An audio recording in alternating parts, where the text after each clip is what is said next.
Railway में पुरानी pension योजना की बहाली की मांग जोर पकड़ रही है और यहाँ पर रेलवे के कर्मचारी प्रदर्शन कर रहे हैं।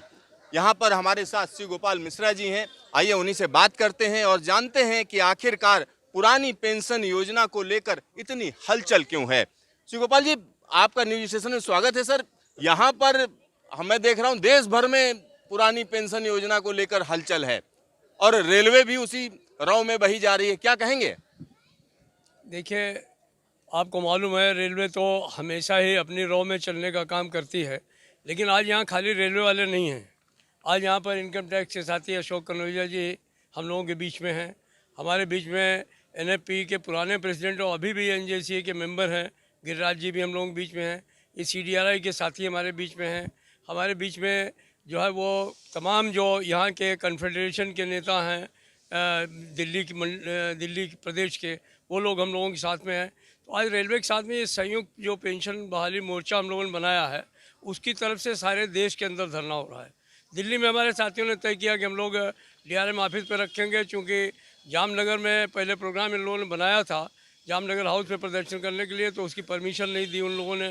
कहा धारा 144 लगी हुई है, तो नहीं हो पाया। मैं भी जोहान्सबर्ग में था, तो लौट के आया तो पता चला कि गिरिराज जी और अनूप शर्मा वगैरह ने मिल करके प्रोग्राम यहाँ बना लिया है। आज संजीव सैनी भी हम लोगों का जो हेडक्वार्टर का डिविजनल सेक्रेटरी है, वो भी हम लोगों के बीच में है। हरप्रीत है, प्रवीणा जी हैं, तमाम लोग हम लोगों के बीच में हैं। तमाम लोग सर एक साथ जुटे हुए हैं, लेकिन सर सवाल ये उठता है कि आप कह रहे हैं पुरानी पेंशन बहाल करें, सरकार कह रही पुरानी पेंशन बहाल करेंगे तो इकोनॉमी डूब जाएगी, क्या कहेंगे? देखिए, ना इकनॉमी पहले कभी डूबी थी ना आज कभी डूबेगी। इकनॉमी को अगर कोई डुबोएगा तो सरकार की जो पूंजीपतियों के परस्त योजना है, जिसमें सिर्फ अडानी अंबानी और पूंजीपति लोग स्थान रखते हैं, कोई उस वजह से देश डूबेगा। हम देश की इकनॉमी बनाने वाले लोग हैं, हम देश के लिए रात दिन काम करने वाले लोग हैं। सारे सरकारी कर्मचारी, चाहे राज्य सरकार के हों चाहे वो केंद्र सरकार के हों, वो देश के लिए अपनी जान दे करके करने का काम करते हैं। अभी कोविड आया तो ये कहाँ चले गए थे इनके पूंजीपति, जो इनके मित्र लोग हैं? तब काम करने के लिए जो है हमारे जो सरकारी लोग थे वही उस समय काम करते हुए दिखाई पड़ रहे थे। तो बात वो नहीं है, ये इनकी जो कुटिल योजना है वो ये उसको लाए हैं, खाली अपने बूते पर नहीं लाए हैं। ये इस योजना को वर्ल्ड बैंक पे, आईएमएफ पे, फाइनेंशियल इंस्टीट्यूशंस के दबाव में लाए हैं। उनसे वायदा करके लाए हैं कि हम तुमसे कर्जा ले रहे हैं, हम सरकारी कर्मचारियों की बलि चढ़ाएंगे, हम उनके बुढ़ापे को बर्बाद करेंगे, उनके बुढ़ापे के सहारे की पेंशन को छीनेंगे, हम इनको छीनने नहीं देंगे। आप देखते रहिए, ये न्यूज स्टेशन हमारा प्रिय जो है वो चैनल है, शकील भाई हमारे पुराने साथी हैं। हम आपको आज विश्वास दिलाते हैं, आप सिर्फ 3 महीने 4 महीने वेट करिए, सरकार घुटने के बल आएगी और पुरानी पेंशन बहाल करा करके मनवाएंगे। पुरानी पेंशन बहाल करके मानेंगे। गिरिराज जी, अगर हम बात करें कि जगह जगह कई राज्य हैं जिसमें लागू की जा रही पुरानी पेंशन, लेकिन सरकार अभी भी जो है केंद्र सरकार को लगता है नहीं हम सही हैं, क्या कहेंगे? नहीं, अब जो है कॉमरेड शिव गोपाल मिश्रा ने आपके सामने का करेक्ट कहा। अब हमारी मांग सिर्फ एक है कि ओपीएस को बहाल किया जाए। हम एनपीएस को किसी शर्त पर एक्सेप्ट नहीं करेंगे और सरकार को मजबूर कर देंगे, इस 2023 में घुटनों के बल ला देंगे कि वो ओपीएस रेस्टोर करेगी।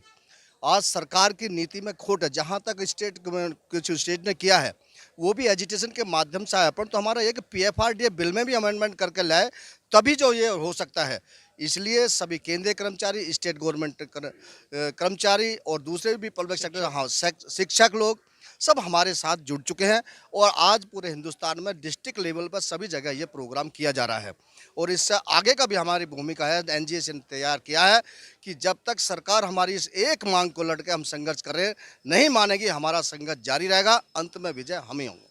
तो यहाँ पर आप देख सकते हैं कि अलग अलग एसोसिएशंस हैं, फेडरेशंस हैं जो इसमें जुड़ी हुई हैं। आप कहाँ से हैं? मैं भी अपने एआरएफ से हूँ, मैं कन्वीनर हूँ एआरएफ की। क्या नाम है आपका? मेरा नाम प्रवीणा सिंह है। तो प्रवीणा जी, लगता है कि रेलवे जो है लागू कर देगी, आप लोग करवा पाएंगे?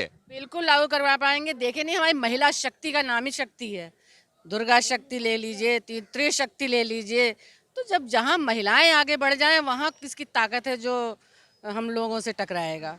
आपको लगता है कि जो है लागू हो पाएगी पुरानी पेंशन? ये लगने की बात नहीं है, ये अनुभव की बात है। बात हुई थी बोनस की तो लोग ऐसे ही बोलते थे कि नहीं मिलेगा, और ये ऑल इंडिया रेलवे फेडरेशन है जिसने 74 की स्ट्राइक करके बोनस दिलवाया, ये हमारी जो कर्मचारी है उनको डीए दिलवाया। ये कोई बहुत बड़ी बात नहीं है, हमारा इतिहास गवाह है, और हम उनकी संतान है जो बोनस तो ये एनपीएस को हटा करके ओपीएस को रिस्टोर करेंगे कॉमरेड शिव गोपाल मिश्रा के नेतृत्व में। ये आप भी आने वाले समय में देखिए, लगता नहीं है, विश्वास है हमारा।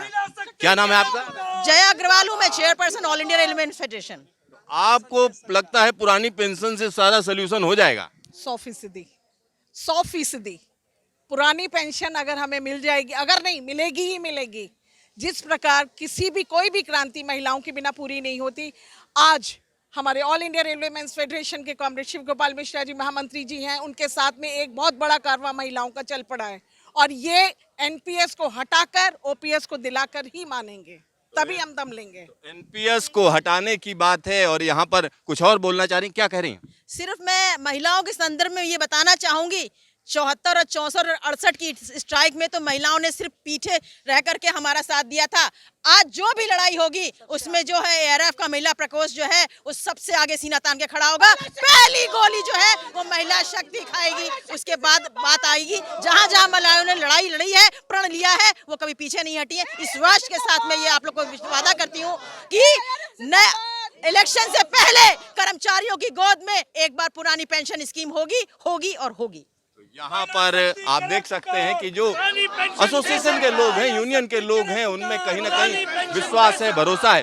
सर, अगर हम देखें, कर्मचारी तो कह रहे हैं कि लागू करिए, सरकार जो है कहीं ना कहीं डरी हुई बैठी हुई है कि हाँ लागू करेंगे तो रेवड़ियाँ बांटने वाली बात करने लगती है, या इस तरीके के कई नैरेटिव सेट किए जाते हैं। क्या कहेंगे उसको लेकर? मैं तो यही कहूँगा कि जो सरकार के ये नैरेटिव हैं वो बिल्कुल भुलावा देने वाले हैं। आप 10% हमारा काट रहे हैं, 14% सरकार का बर्बाद कर रहे हैं। ये पैसा कहाँ जा रहा है किसी को नहीं मालूम है। हम ये कह रहे हैं कि ये जो 10% हमारा है वो जीपीएफ की तरह हमारे खाते में डालिए, उसका एक जो इंटरेस्ट पीपीएफ वगैरह जैसे है उससे ज़्यादा बढ़ा करके हमको देने की बात करिए, और जो 14% आप दे रहे हैं आप उसी को खाते में जमा करके और हमारी डिफाइंड पेंशन को बहाल कर दीजिए। हम इससे ज़्यादा कुछ नहीं चाहते।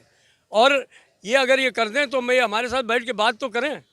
हमने कैबिनेट सेक्रेटरी को भी लिखा है, हमने फाइनेंस सेक्रेटरी और डीओपीटी सेक्रेटरी से भी जेसीएम के माध्यम से बात की है। हमने उनको समझाने का प्रयास किया है, आंकड़े दिए हैं कि आप जो कर रहे हैं उससे देश को बर्बाद कर रहे हैं, अपने पैसे को बर्बाद कर रहे हैं, सरकारी कर्मचारी को आप बेसहारा छोड़ने की बात कर रहे हैं।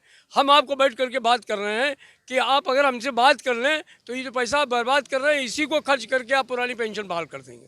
आपका अगला कदम क्या होगा? क्योंकि अभी तक कहीं सरकार को नहीं लगता है कि बड़ा जरूरी है ये, क्या कदम होगा आप लोगों का? देखिए, अगला कदम यही है कि हर राज्यों की राजधानियों में बड़ी बड़ी रैलीज होंगी।